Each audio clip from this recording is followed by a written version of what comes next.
Hello, I'm Tom Fenning. And I'm Peter Skerratt. And this is the Beckles Baptist Church Reading Together podcast, a podcast in which we aim to encourage and help us as a church family as we read Tim Chester's book, Enjoying God, together, so that we might be prompted to further thinking and further discussion of all that we have read. Today we come in our 8th podcast to chapter 7, which is entitled, In Every Pain We Can Enjoy the Son's Presence. And it's, again, as we did last week with chapter 6, the Lord Jesus, the Son of God, is the one in whose eye we are looking, and we're thinking about how is it that we relate to God the Son, particularly. Pete, kick us off. Give us the big idea of what's going on in this chapter.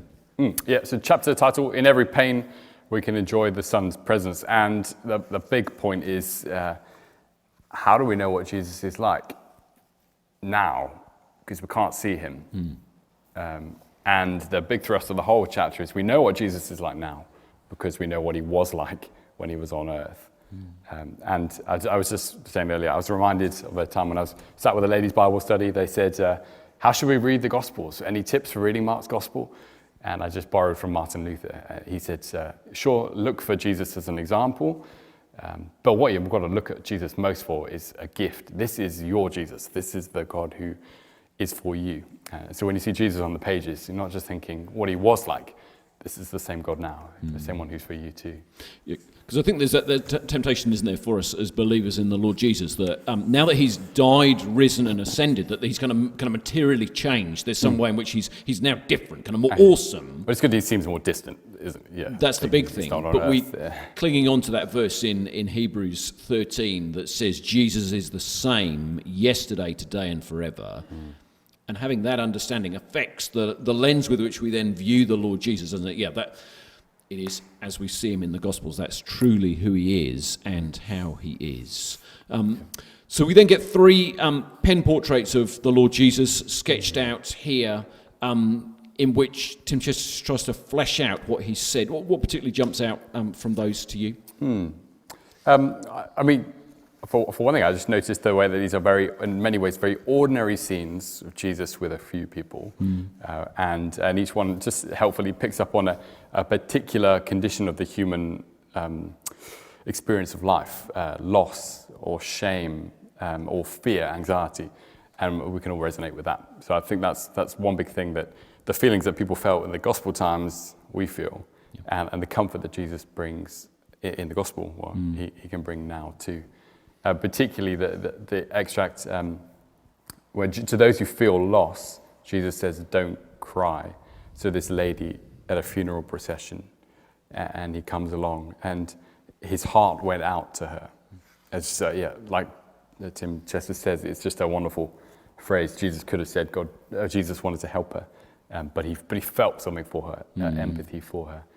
And he says, well, Jesus isn't like the security guard kind of surveying from a distance a number of different cameras, screens, looking at everybody's life and just hoping things are kind of rolling over and that nothing's going wrong, but not really that interested. He says, no, his heart goes out to every person he sees.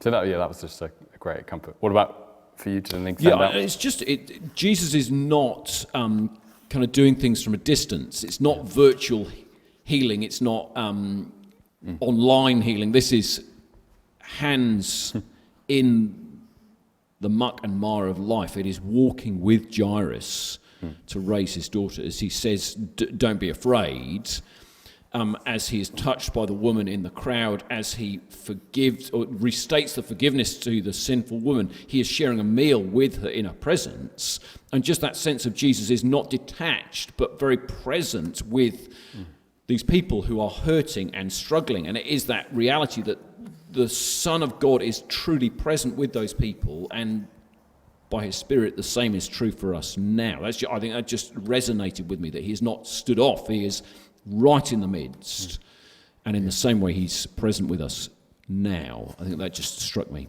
Yeah, I just linked to that in each one of these scenes there seems to be an amazing miracle, but what Tim Chester highlights is that these stories are signs of just the new world that Jesus is creating. Yeah. It's not like, look at me, how powerful I am, but look at this world that is around Jesus. That just, again, draws us to him. Great. And those 3 pen portraits lead us to his kind of big point of the chapter, which is on page 92, that Jesus sympathizes with us. The one in heaven sympathizes with us. Is there anything you want to say particularly about that section? Yeah, it is that reality that Jesus has in becoming a human being. He has now experienced the vulnerability of human pain and difficulty, and now he is continuing to feel that same measure of sympathy that he did while he was here on earth. It's not like he goes, well, while I'm walking on earth, then I'll feel sympathy, and then I'll go to heaven, and then I'll end. No, actually, now his sympathy is not diminished, but instead it is enlarged even. So in page 94 it says, by his increased knowledge, but his increased knowledge means that he sees all the suffering of his people, and his increased power means his sympathy is not diminished by weariness. So now he's not subject to that same weariness. So he actually has greater capacity to feel compassion. And that's just amazing that he is present with us. He really feels compassion, and to a degree that we can't. And that then kind of meshes onto or connects through to this whole thing of compassion fatigue that we experience. We just see too many scenes of or face people who are struggling. We feel like we don't have the reserves to feel the measure of compassion, and yet that ain't a problem for Jesus, ever. Yeah. Ever. He's not saying, man up from heaven, is he? Come on, get on with it. I sometimes, it's hard to believe that, isn't it? Sometimes that Jesus would really feel that for me. And that's why I just found that experiment on page 94. Thomas Goodwin, a Puritan writer, suggested, hang on, just think now, you're a Christian. Think about the feelings that you have of mercy and compassion and love for people in the church, or even, I suppose, for your children. If you have any sense of love, and then think, well, why would Christ not have even more? And if you feel love, then surely the one who is love feels that in abundance more than you. So why do we even doubt it? Yeah. So it's just a very practical thing. It just proves almost that he's got to love. And that's the echo through to isn't the Sermon on the Mount, where he says, if you, though you are evil, who know how to give good gifts, how much more will your Father in heaven? Yeah. If you, though you are fallen, are able to feel sympathy, what do you expect Jesus is doing? Just a million times more. Yeah. And just as we try and bring things together, the bit towards the end, he has these really helpful series of little pen portraits from William Bridge of different situations of need and difficulty, and then different expressions or attributes or characteristics of the Lord Jesus that actually provide sympathy for us. I just found these really helpful, and we're just going to read through them and just so that we take some comfort in these. Why don't you kick us off, Pete? Are you accused by Satan, the world, or your own conscience? He is called your advocate. Are you ignorant? He is called the prophet. Are you guilty of sin? He is called a priest and high priest. Are you afflicted with many enemies, inward and outward? He is called a king and King of kings. Are you in dire straits? He is called your way. Are you hungry or thirsty? He is called the bread and water of life. Are you afraid you shall fall away and be condemned at the last? He is our second Adam, our representative, in whose death we died, and who has satisfied all that God requires of us. I just love the way in which there's variety there of the way in which Jesus feels sympathy and ministers compassion to us as he is present by his Spirit in those different ways. And I suppose just joining the dots between our pain and the presence and comfort we feel from Jesus in each point. Great. Every single one of those will think, at some point. In our human experience, I can think back to moments when each of those are lit up, definitely. Okay, let's finish with the very last question that we find on page 98. What aspects of Christ's character or work particularly matches your current concerns? We were talking a moment ago about the kind of concerns, frustrations that we are all feeling at the moment in this kind of restrictions of COVID lockdown. Some of the ones that I'd listed down, I've mentioned confusion, anxiety, frustration, and depression. How does the Lord Jesus' sympathy minister to us in those? Yeah, I mean, you were saying just earlier that, well, in frustration, there's no sense that Jesus is at all frustrated or in lockdown. He's not shut in, and he can carry on doing exactly what he wants to do, and he is still working.